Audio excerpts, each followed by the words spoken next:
আসসালামু আলাইকুম। সবাই কি অবস্থা, কেমন আছেন?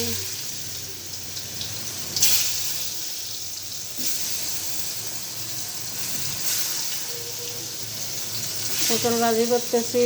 পটল ভাজি করে মাছ দিয়ে রান্না করবো।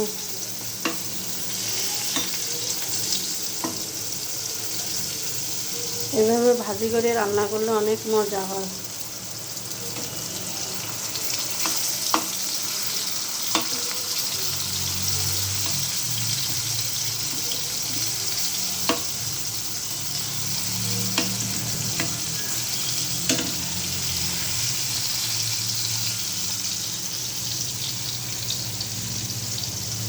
মাছ ভাজি করবো, পটল ভাজি করবো,